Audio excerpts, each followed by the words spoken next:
인사말 겸 하고 싶은 얘기를 다 하겠습니다. 오늘 참 이렇게 초대해주고 또 이렇게 맞아준 우리 이준석 대표님 감사드립니다. 사실 잘 아시다시피 정치 분열, 정치적 이념 대결이 국민 통합의 저해 요인으로서 가장 많은 국민, 90% 이상 국민들이 짚고 있습니다. 그리고 우리 사회 통합, 사회 분열의 진원지로서 또 정치를 꼽고 있습니다. 그런 점에서 우리 정치권에서의 적극적인 관심과 협조 없이는 사실 국민 통합은 참 요원합니다. 제가 한 근 6개월 지금 하고 있습니다만은 뼈저리게 느끼고 있습니다. 그런 차원에서 오늘 제가 이준석 대표님 이렇게 찾아뵙게 됐습니다. 거기에 앞서가지고 저는 사실 우리 이준석 대표님을 항상 하나하나 활동하는 것도 지켜보면서 이런 생각도 했습니다. 지금 세계적으로 국가 리더십이 30대, 심지어 30대, 40대로 많이 바뀌고 있습니다. 우리는 지금 아직도 그런 틀에서 벗어나지 못해가지고 국민들이 식상한 감도 좀 있습니다만은 저는 우리 대한민국을 대표할 리더십이 앞으로 40대 지도자 반열에서 나와야 한다는 이런 생각을 가지고 있습니다. 아니 나와야 한다고 봅니다. 앞으로는. 그런 차원에서 저는 개인적으로 우리 이준석 대표에 대해서 많은 기대를 걸고 있습니다. 사실 이 박정희 대통령이 비록 쿠데타에 의해서 집권했지만은 40대 리더십으로 우리 국가를 산업화로 이끌어가지고 오늘의 대한민국의 경제적 토대, 발판을 마련해놨습니다. 그래서 바로 40대 리더십에서 나왔습니다. 그리고 뉴 프론티어 정신으로 미국을 이끌었던 케네디 대통령 역시 40대 리더십으로서 투쟁적 보수주의자라는 그런 슬로건을 내걸고 보수 쪽으로 파고 들어가지고 미국을 이끌어가면서 지금까지도 그 명성을 남기고 있습니다. 저는 보수도 철저하면 혁신에 이른다는 신념을 가지고 있습니다. 바로 그런 차원에서 혁신이야말로 안정적이고 또 국가를 제대로 끌어갈 수 있는 리더십의 요체에서 나온다고 저는 보고 있습니다.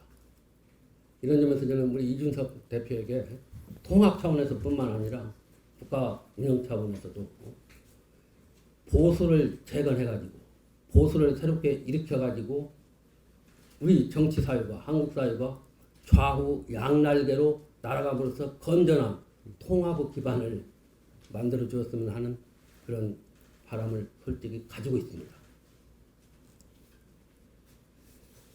그런 차원에서 제가 몇 가지 오늘 찾아온 그런 이유도 됩니다만 국민 통합뿐만 아니라 정치를 바라보는 그런 입장에서 당부의 말씀이랄까 또 협조의 말씀을 간략히 드리겠습니다. 괜찮죠? 예. 괜찮죠? 먼저 양분법으로 상대방을 매도하는 독선에 빠지지 말아달라는 말씀입니다. 우리는 이준석 대표가 그랬다는 차원에서가 드리는 말씀이 아니라 우리 정치 현실을 보고 제가 하는 얘기입니다. 다 같이 정치라는 잡초밭에 뛰어들어 누릴 것 다 누려가면서 정치를 하면서 자기들만이 승열이라는 그런 자부심은 당치도 않습니다. 지금 양쪽 다 갈라져 가지고 자신들의 길만 옳다고 으르렁대고 있습니다. 저는 이래서는 안 된다고 봅니다. 독선적인 정권치고 부패하지 않는 정권이 없었습니다. 실패했습니다. 그런 점에서 우리 정치인들이 좀 더 자기 입장뿐만 아니라 서로 독선과 독단에서 좀 벗어나서 국민을 바라보는 그런 행보나 정치를 해주셨으면 합니다. 거기에 우리 이준석 대표님이 젊은 어떤 시각으로 앞장서 주시기를 바랍니다. 두 번째는 우리 이준석 대표님을 제가 이렇게 관찰하면서 조금 느낀 뭐랄까 이 점은 내가 꼭 얘기를 해줘야겠다고 느꼈던 점 한 말씀 드리겠습니다. 논어에 보면 이런 말이 나옵니다. 소 불인즉 난 대모. 작은 일을 참지 못하면은 큰 일을 도모할 수 없다.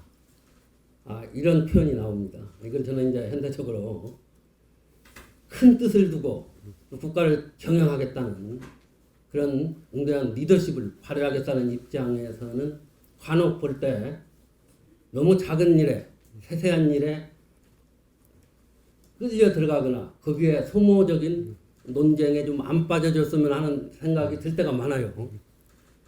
이런 것은 그냥 넘어가도 된다. 물론 그게 또 필요한 것도 있어요. 그래서 좀 더 멀리 보고 큰 틀에서 볼 때 선택과 결단을 스스로 창출할 수 있는 그런 차원에서 행보를 가져줬으면 좋겠습니다. 그렇지 않냐고 선택과 결단을 스스로 창출하지 않냐고 그래서 자기한테 떨어지기만을 바라면서 뒷북져가지고 중립적인 인사를 어찌게 하면서 고위공직에 나선다거나 지도자와 반열에 나선다는 것은 저는 지도자로서 자질이 없다고 봅니다. 우리 이준석 대표께서는 아마 그런 면에서는 항상 거리를 두면서 어떤 일에도 몸을 던지는 스타일입니다. 그렇지만은 좀 더 어떤 것이 더 중요하고 어떤 것이 더 큰 틀에서 볼 때 나가야 하는 점에서는 조금 더 이렇게 신중하게 판단을 해줬으면 하는 그런 아끼는 마음에서 드리는 겁니다. 그 다음에 국민통합과 관련해서 또 한 말씀 드리겠습니다. 사실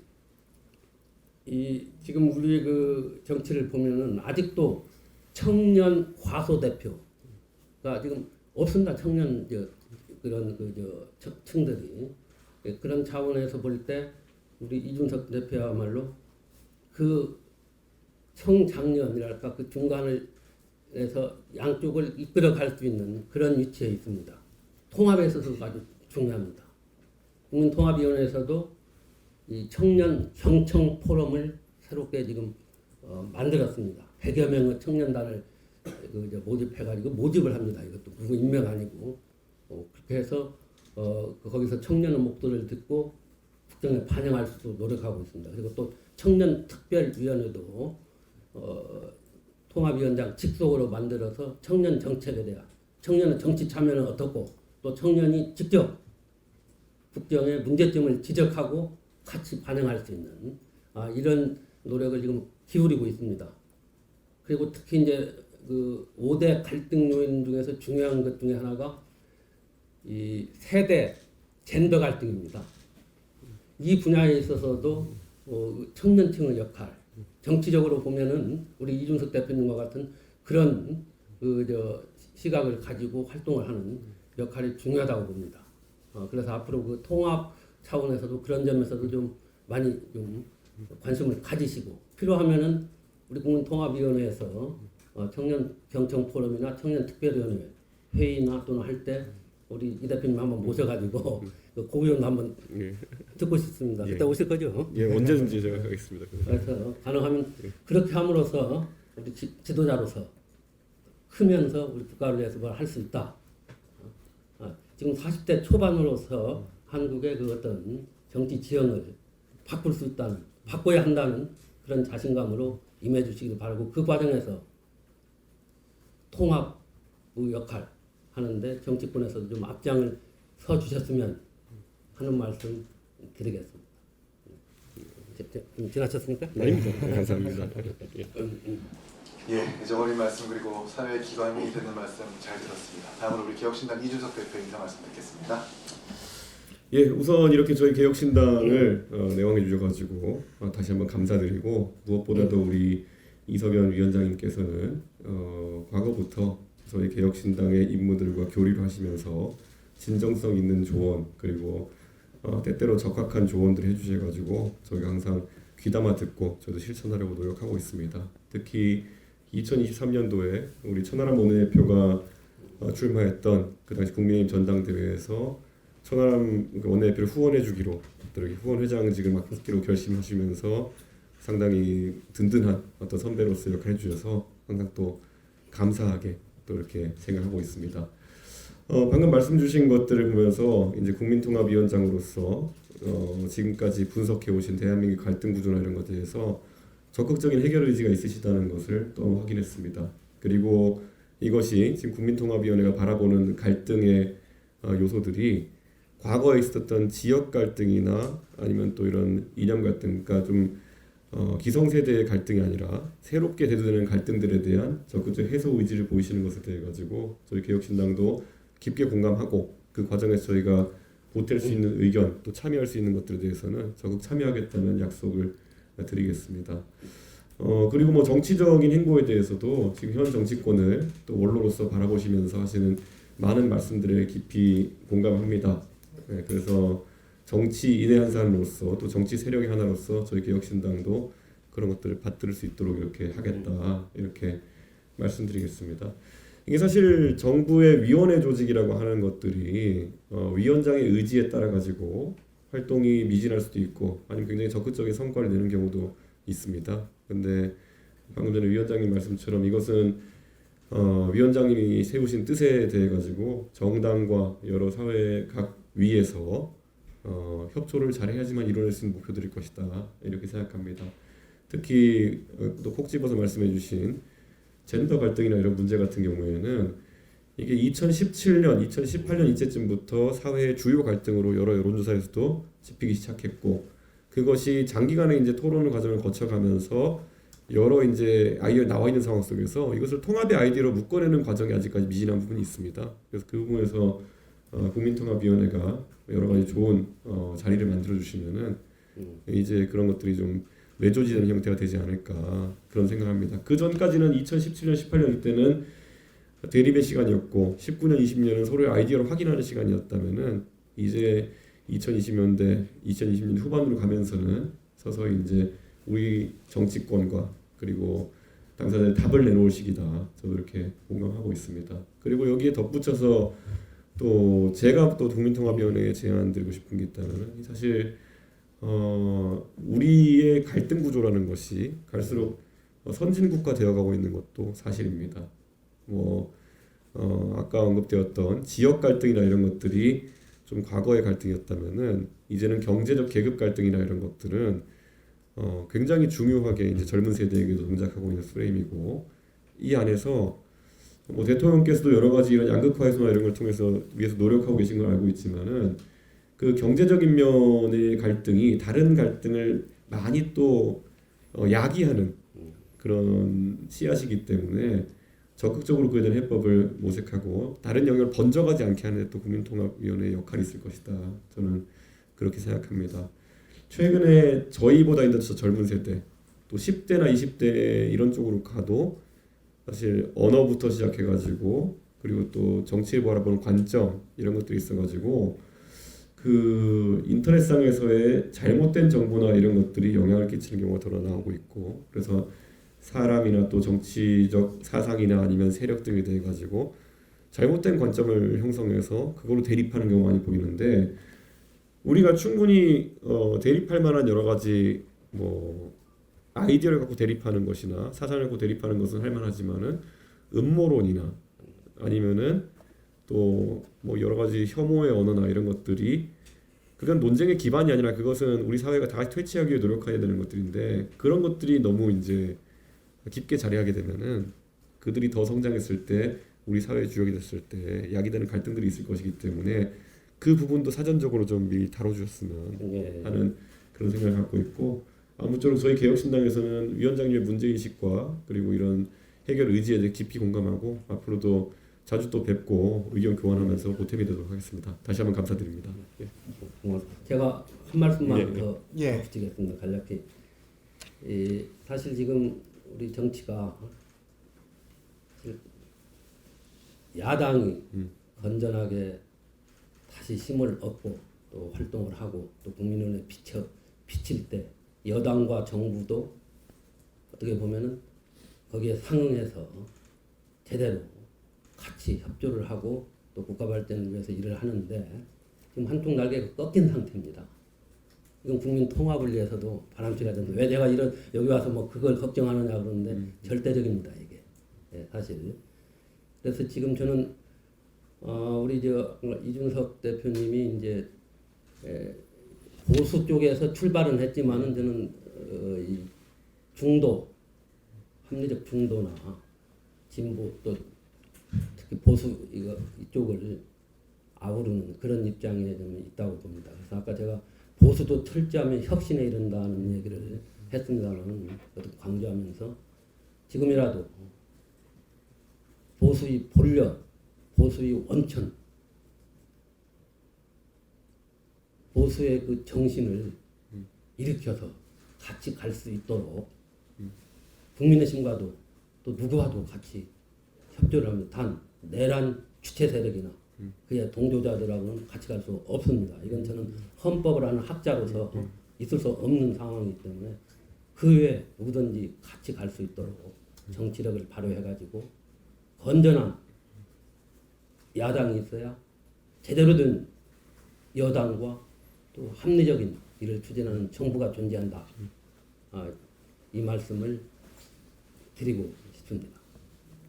잘 새기겠습니다.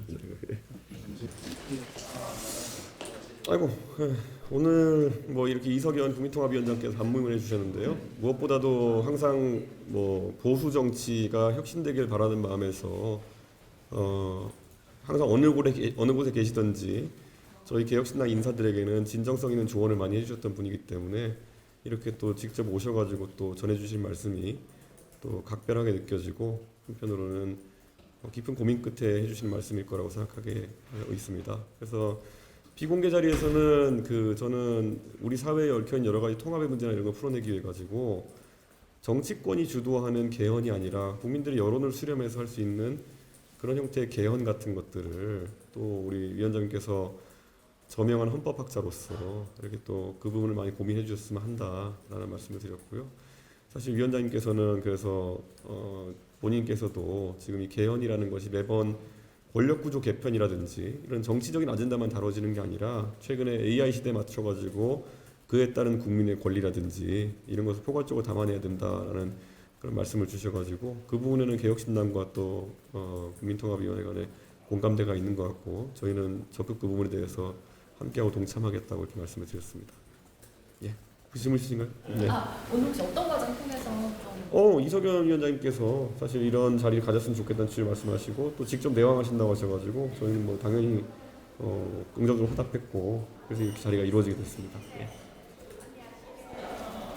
비공개 때 좀 대화 관련해서 말씀 예. 주셨는데 조금만 구체적으로 어떤 어젠다 공유하셨는지 뭐 아주 구체적으로 이제 뭐 저희는 뭐 예전부터 항상 구체적으로 대화를 많이 했던 그런 거니까요. 저는 예를 들어 지금 대한민국의 많은 갈등 구조가 행정부가 감찰권이나 수사권 등을 장악하는 과정 속에서 이게 발생하는 갈등이 많고 정권을 잡으면 그에 따른 뭐 사실 정치적 복수나 이런 것들이 감행되는 그런 모습인데 그 감찰권이라든지 아니면은 이런 것들 수사권이나 이런 것들을 상당 부분 지금 우리 3권 분립만 두고 있지만은 독립된 형태로 두는 것도 검토해볼만 하지 않느냐 그랬더니만은 그 위원장님께서 바로 대만의 5권 분립 사례나 이런 것들을 보면은 충분히 우리도 그런 것들을 논의해볼 수 있다. 아니면 최소한 의회의 감사원을 배속시킨다든지 하는 그런 미국식 모델이라든지 이런 것들도 검토할 수 있고 그래서 그런 어떤 감찰권의 분리나 이런 것에 대해서 저희가 좀 얘기를 많이 했고요.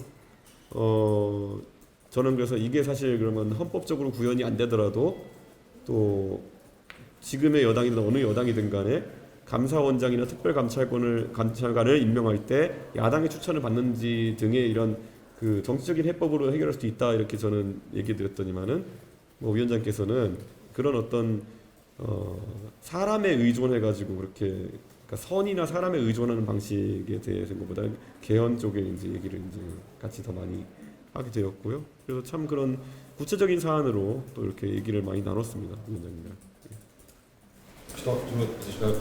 마지막으로 좀 하나 네. 여쭤보고 싶은데 오늘 장국 대표 교단 연설 하셨잖아요. 네. 여기서 좀 얘기 나왔던 게 선거권 연령 좀 사용 조정 획도가 있다라는 주장이 나왔는데 혹시 대표님 의견 여쭤볼 수 있을까요? 사실 저희가 거기에 대해서 당의 차원에서 뭐 모여서 입장을 논의하지 않았기 때문에 제가 말씀드리긴 뭐하지만은 역시나 이제 16세 이나 같은 경우도 장 대표가 그 교섭단체 연설에서 뭐 어떤 모여가지고 그런 부작용을 완화할 수 있는 조직체를 만들어 보자는 식으로 얘기했는데 그 이야기가 나올 때마다 부작용을 어떻게 완화할지에 대한 고민 때문에 이제 사실 계속 말이 나왔던 거고 그러면 이제 사실 공약을 어떻게 내야 되느냐 같은 경우도 예를 들어 교육을 드디어 건드리는 거네요. 그럼 정치권이.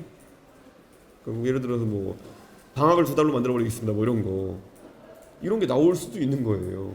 근데 이게 그러면 과연 우리가 교육의 안정성이나 이런 것에 영향을 주지 않을까 이런 고민들은 좀 있게 됩니다. 교육제도라는 건 우리가 상당한 합의의 과정, 입시제도 하나만 바꿔도 굉장히 그게 사회적 갈등이 생길 수 있는데 교육에 대한 구체적인 공약이나 이렇게 나오게 되면 그럼 또 실현은 또 어떻게 해야 되는 것이냐.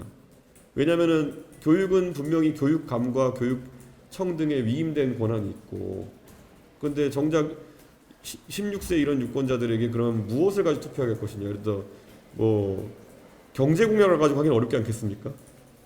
예를 들어 뭐 그러면은 상당히 그거는 좀 우리가 이 확장을 통해 가지고 정치 문화가 어떻게 바뀔지에 대해 가지고는 좀 논의를 해봐야 될 것 같습니다. 예. 네, 마시는 거 없으면 예. 네.